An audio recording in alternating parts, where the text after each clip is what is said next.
Hello, grade 12 scholars. My name is Miss Novak, and we are about to enter into week 6, lesson 26 of your ELA online learning.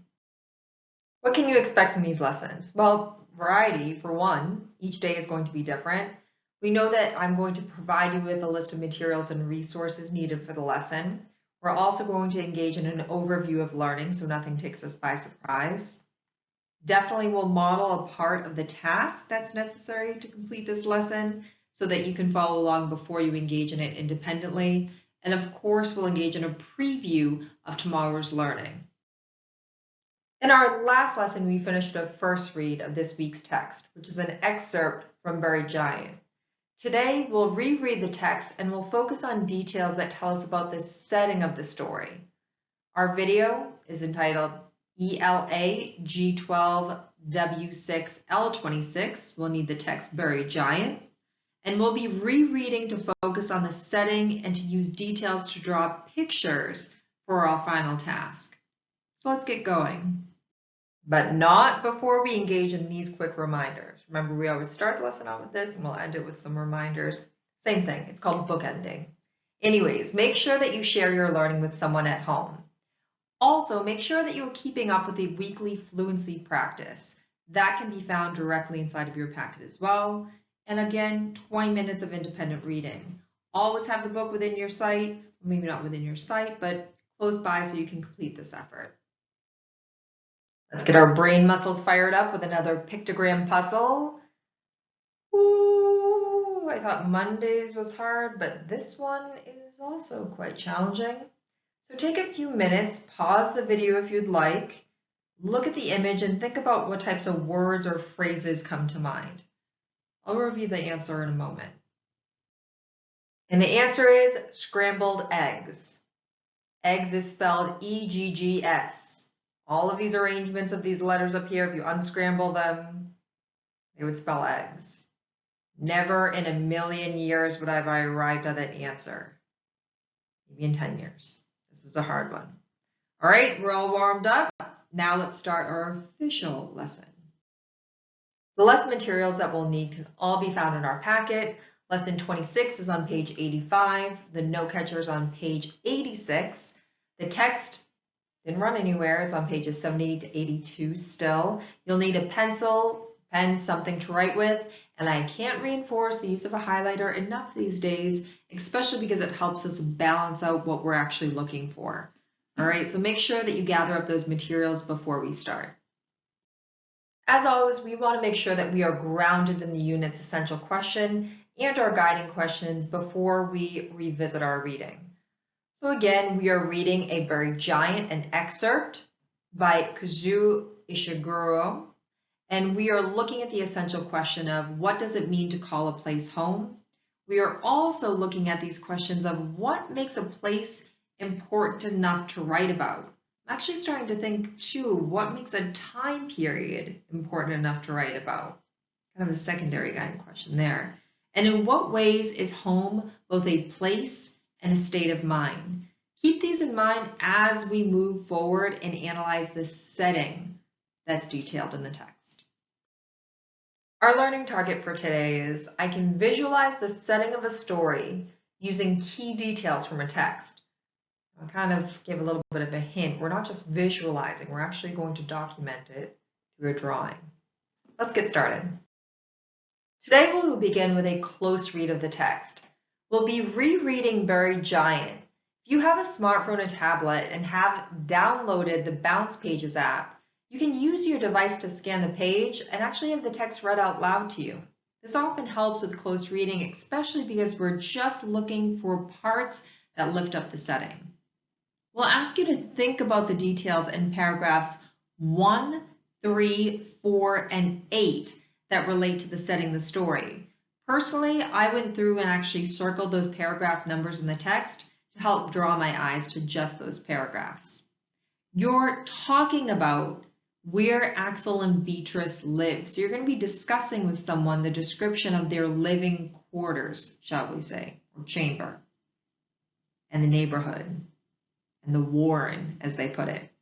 And next, your writing component will ask you to use details from the text to actually draw to pictures. So while this is not writing per se, we're actually decoding writing to arrive at two visual images that describe scenes from the story. And we'll ask you then to use words from the story to label those pictures. Our closing always remains the same. If you're going to talk about your learning with someone else, perhaps share your images and make sure that you are engaged in 20 minutes of independent reading, obviously. This is a perfect time to experiment with Pearson Bounce Pages app. If you have a smartphone or tablet, you can download this app and use your device to scan the page and have it read out loud to you. Again, during this time, we're going to be underlining details in paragraphs 1, 3, 4, and 8 that relate to the setting of the story. Before you get started in your close read, let me model what that might look like for paragraph 1. Before you move into your close reading efforts of the selected paragraphs, let me bring you through a close read of paragraph 1. I then am going to show you some annotations that I made that will help connect my thinking. Again, paragraph 1. You would have searched long time for the sort of winding lane or tranquil meadow for which England later became celebrated. There were instead miles of desolate, uncultivated land, here and there rough-hewn paths over craggy hills or bleak moorland. Most of the roads left by the Romans would by then have become broken or overgrown, often fading into the wilderness. Icy fogs hung over rivers and marshes, serving all too well the orgs that were then still native to this land. Interesting. So a couple of things that I picked up here. First, I remembered last week's description of Britain provided by Bede, and I think that this description stands in stark contrast here, right? The Britain that he mentioned last week had pastures. I believe there was some greenery. This, though, doesn't really look like a hospitable landscape, all right? So I noticed here in this earlier time period, it sounded like there were no meadows or pastures. Instead, the land was uncultivated, and there was nothing really to see for miles. Words that made me think this: miles of desolate, uncultivated land, rough-hewn paths over craggy hills or bleak moorland.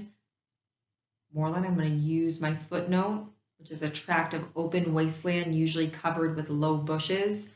So it's not really land meant for walking and exploring. And lastly, have become overgrown, often fading into the wilderness. So this is a pretty bleak picture of Britain's countryside at this point. Take some time now to engage in your close reading efforts, making sure to lift up those lines and words from the text that refer back to the story's setting. You might want to do this in a different color highlighter. We'll rejoin in a few moments, or however long it takes you to complete the close read. Now that you've completed your close read and lifted up and annotated those details that refer back to the setting, let's talk about your talking component and your writing task. So we're asking you to describe where Axel and Beatrice live to a family member or a friend. Remember, there are a couple of different settings at play here, right? There's the 6th century Britain, right, that we just heard about in paragraph 1. There are the surroundings of the Warrens, and there's the inside of the Warren and even their chamber. So you might want to describe all three. Next, when you're looking at your writing component, or in today's case, your drawing component, you'll be drawing a diagram of what is being described in the text. This is also a way to make sure that you understand what's happening in the text as well. Make sure to reference and label different words from the text in your visual representation. This will again reinforce your understanding of the story. Take some time to complete these final steps. Today's lesson has come to a close, but we're now ready to look into lesson 27.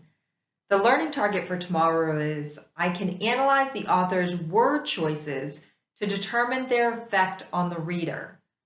Now remember, we've been reading informational text along the way, and this really is our first foray so far into the world of narrative. So it's going to be really important for us to analyze the author's word choices and how they impact the storyline as well as our reaction to the text. So I'm pretty pumped about this. Thank you for learning with me today. Here's a couple of quick reminders before we wrap up for the day. Make sure that you talk about this lesson with someone. Show them your diagram. Ask them if you missed out anything, especially if they read the text themselves. Next, make sure you read for 20 minutes and document your reading. Don't feel pressure to end right at that 20-minute mark, especially if you're reading something very interesting. And lastly, practice your fluency, utilizing this week's text, and document your progress inside of your packets. We'll see you tomorrow for lesson 27.